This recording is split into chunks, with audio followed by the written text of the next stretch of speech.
ఏది అయినా ట్రై చెయ్యి ఆచి చికెన్ మసాలా. ఆచి చికెన్ మసాలా. ఏపీలో మళ్లీ వర్షాలు కురిసే అవకాశం ఉంది. నైరుతి బంగాళాఖాతంలో ఏర్పడిన అల్పపీడనం స్థిరంగా కొనసాగుతోంది. దీనికి తోడు ఈ నెల 21న ఆగ్నేయ బంగాళాఖాతంలో మరో అల్పపీడనం ఏర్పడనుంది.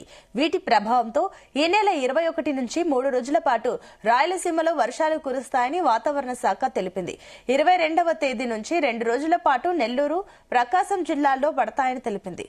రానున్న 24 గంటల్లో కోస్తాలోని పలు జిల్లాల్లో పొగమంచు కురుస్తుందని, ఎండ స్వల్పంగా పెరుగుతుందని వాతావరణ శాఖ తెలిపింది.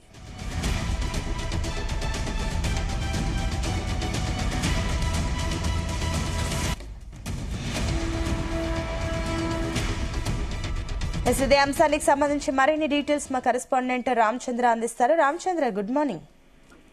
Good morning Sunitha. ఆంధ్రప్రదేశ్ లో మళ్లీ వర్షాలు కురిసే అవకాశం ఉందని వాతావరణ శాఖ హెచ్చరించింది. బంగాళాఖాతంలో ఏర్పడిన అల్పపీడనం మరియు దాని ప్రభావంతో వీస్తున్న తూర్పు గాలుల వల్ల రాష్ట్రంలో వాతావరణం మారుతోంది. బంగాళాఖాతంలో అల్పపీడనం ఏర్పడటం వల్ల రాబోయే 3 నుండి 4 రోజుల పాటు రాష్ట్రంలోని పలు ప్రాంతాల్లో వర్షాలు కురిసే అవకాశం ఉన్నట్లు వాతావరణ శాఖ అంచనా వేస్తోంది. ప్రధానంగా కోస్తాంధ్ర అలాగే రాయలసీమ జిల్లాల్లో తేలికపాటి నుండి మోస్తరు వర్షాలు, అక్కడక్కడ భారీ వర్షాలు పడే సూచనలు కూడా కనిపిస్తున్నాయి. రేపు బంగాళాఖాతంలో మరో అల్పపీడనం బలపడే అవకాశం ఉందని, దీనివల్ల మరిన్ని వర్షాలు కూడా వాతావరణ శాఖ నిపుణులు అంచనా వేస్తున్నారు. మత్స్యకారులు సముద్రంలోకి వెళ్లరాదని, అలాగే లోతట్టు ప్రాంతాల ప్రజలు అప్రమత్తంగా ఉండాలని ఆంధ్రప్రదేశ్ విపత్తుల నిర్వహణ సంస్థ సూచించింది. ఈ వర్షాల తర్వాత రాష్ట్రంలో ఉష్ణోగ్రతలు పెరిగి ఎండల ప్రభావం ఎక్కువగా ఉంటుందని వాతావరణ నిపుణులు అయితే తెలుస్తున్నారు. మొత్తానికి ఈ ఏదైతే అల్పపీడనం ప్రభావంతో ఏపీలో పూర్తి స్థాయిలో ఉష్ణోగ్రతలు తగ్గి వాతావరణం మారిపోయి, అలాగే చలి తీవ్రత కలుగుతుంది. గాలులు కూడా పెద్ద ఎత్తున వస్తున్నటువంటి పరిస్థితి అయితే కనిపిస్తుంది.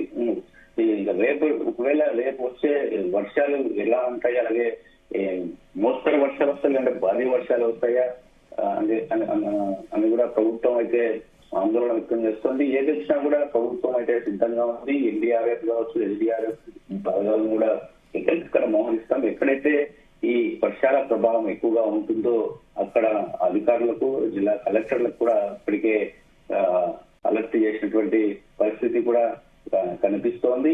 మొత్తానికి అల్పపీడనం వల్ల మారే వాతావరణ పరిస్థితులు, వాతావరణం మారే సంకేతాలు ఎక్కువగా ఉన్నాయని చెప్పి కూడా వాతావరణ శాఖ తెలుస్తోంది. ఆంధ్రప్రదేశ్ అలాగే తెలంగాణ రాష్ట్రాల్లోని కొన్ని ప్రాంతాల్లో కూడా మోస్తరు వర్షాలు కూడా పడతాయని చెప్పి వాతావరణ శాఖ చెప్తుంది. ఈ నెల 25 నుంచి 28 వరకు కూడా దాదాపు 4 రోజుల పాటు తెలంగాణలో వర్షాలు పడతాయని కూడా స్పష్టం చేసింది వాతావరణ శాఖ. అంటే మొత్తంగా 2 అల్పపీడనాలు ఏర్పడే ఛాన్స్ ఉన్నట్లు కూడా వాతావరణ శాఖ అయితే తెలుపుతోంది. 2 తెలుగు రాష్ట్రాల్లో క్రమక్రమంగా చలి తీవ్రత అయితే తగ్గుతుంది. శివరాత్రి పూర్తి కాగానే చలి తీవ్రత తగ్గుతుందని పెద్దలు చెప్తూ ఉంటారు ఎప్పుడు కూడా. దానికి తగ్గట్టుగానే ఉష్ణోగ్రతలు పెరుగుతున్నాయి. సాయంత్రం కాస్త చల్లగా ఉన్నప్పటికీ మధ్యాహ్నం మాత్రం విపరీతంగా ఎండలు కూడా దంచి కొట్టుకున్నటువంటి పరిస్థితి చూస్తున్నాం. కొన్ని ప్రాంతాల్లో 30కి పైగా ఉష్ణోగ్రతలు నమోదు అవుతున్నట్లు చెప్తున్నారు. ఇక మార్చి మొదటి వారం నుంచే ఈసారి ఎండలు దంచి కొడతాయని కూడా అంచనా వేస్తున్నటువంటి పరిస్థితి అయితే కనిపిస్తోంది.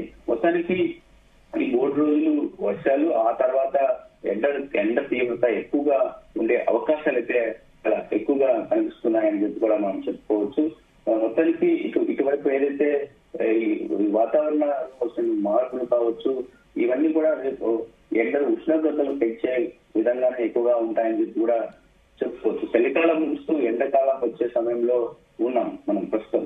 ఇలాంటి టైంలో వర్షాలు పడితే ఎలా ఉంటుంది అనేది కూడా అందరూ కూడా ఆలోచిస్తున్నారు. మామూలుగా అయితే బాగానే ఉంటుందేమో కానీ రైతులకు సమస్య అని చెప్పి కూడా చెప్తున్నారు. పంటలను కోత పోసి గిడ్డంగులకు తరలించే టైంలో, ఇలాంటి సమయంలో వర్షాలు పడితే ఇబ్బందే కానీ ఇబ్బంది పడేలా ఉన్నాయి రైతులు. అలాగే వాతావరణం మారుతుంది. ప్రస్తుతం నైరుతి బంగాళాఖాతంలో అల్పపీడనం ఉంది.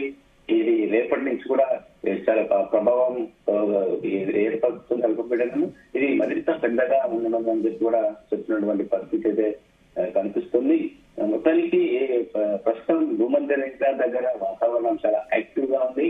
అక్కడ భారీగా మేఘాలు ఉన్నాయి. వాటి మధ్యలో హిందూ మహాసముద్రంలో ఇన్వెస్ట్ 975 అనే వాయుగుండం ఉంది. దాని సుడి వేగం ప్రస్తుతం గంటకు 50 కిలోమీటర్లుగా ఉంది. వచ్చే 24 గంటల్లో అది తుఫానుగా మారే ఛాన్స్ ఉందని కూడా తెలుస్తుంది. దానికి తోడుగా ఒక అల్పపీడనం కూడా మడగాస్కర్ కింద ఉంది. ఇవన్నీ కలిసి భూమధ్య రేఖ ప్రాంతంలో మేఘాలను పెంచుతున్నాయి. అంటే మనకు వర్షాలు పడే అవకాశాలు పెరుగుతున్నట్లుగా మనం భావించాల్సి ఉంటుంది. అంటార్కిటికా నుంచి మేఘాలు ఈశాన్యం వైపు తీసుకెళ్తున్నాయి. వాటి వల్ల తూర్పు ఆగ్నేయ ఆసియాలో మేఘాలు భారీగా ఉన్నాయి చెప్పుకోవచ్చు. సో మొత్తానికి వాతావరణం మార్పులు అయితే చోటు చేసుకోబోతున్నాయి. ఆ తర్వాత ఈ వర్షాలు తగ్గిన తర్వాత ఉష్ణోగ్రతలు కూడా ఎక్కువగా పెరిగే అవకాశం ఉంది. దానికి ప్రజలు అప్రమత్తంగా ఉండాల్సినటువంటి అవసరం అయితే ఉందని చెప్పి కూడా వాతావరణ నిపుణులు అయితే హెచ్చరిస్తున్నారు. Sunitha. Right, thank you Ramachandra.